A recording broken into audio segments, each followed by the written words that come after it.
अब मैं चलता हूँ चक्रवर्ती सम्राट अयोध्या नरेश महाराज दशरथ के दरबार में। वहां पर गुरु वशिष्ठ जी विद्यमान हैं, उनसे चलकर पहुंचता हूँ। मेरे माता पिता के अंधे होने का कारण क्या है? मन हरदम मेरा लगा रहे पितु मात तुम्हारे चरणों में। मन हरदम मेरा लगा रहे पितु मात तुम्हारे।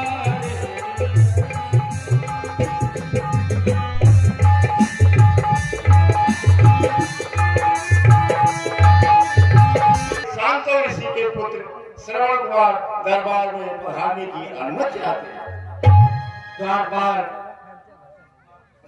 ऋषि कुमार को सागर दरबार में उपस्थित किया जाए।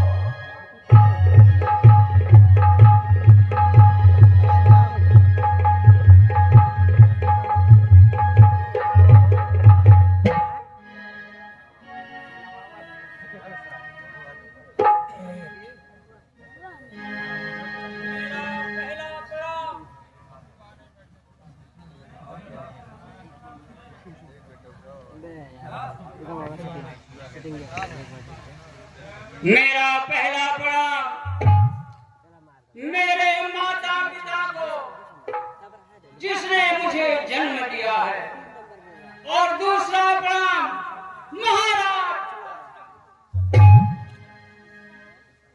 तीसरा प्रणाम गुरु।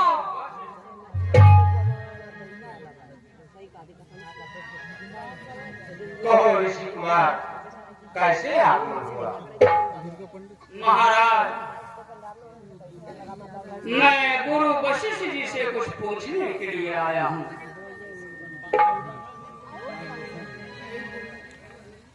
बोलो।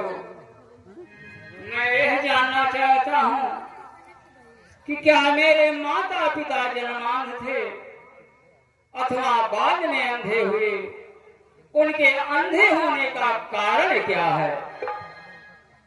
नहीं बेटा, तुम्हारे माता पिता जन्मांध नहीं थे।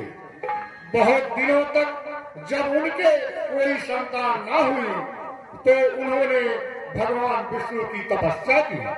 ईश्वर प्रकट हुए और उन्होंने कहा तुम्हारे संतान तो हो सकती है, परंतु तुम दोनों अंधे हो जाओ। अतः तुम ही वह कारण हो जिसके लिए तुम्हारे माता पिता ने वीरानी और एकाकीपन को गले लगाया। माता,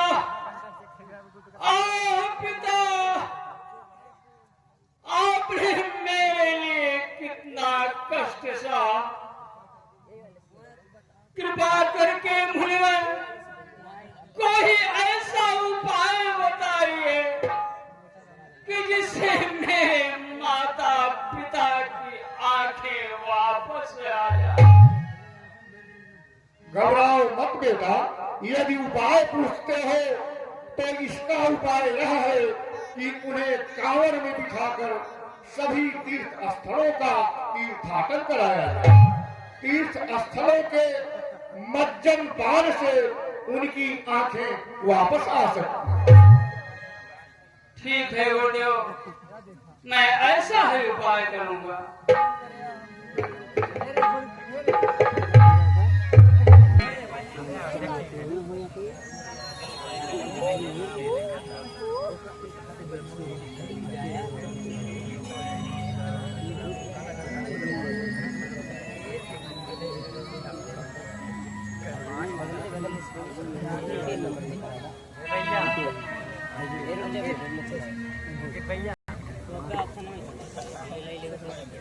माँ बाप को जो न प्यारा हुआ, माँ बाप को जो न प्यारा हुआ, जग में वो सुख बेसहारा हुआ, जग में वो सुख बेसहारा हुआ। माँ बाप की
आप अभी तक तो अभी तक अभिजीत ने बताया, अभी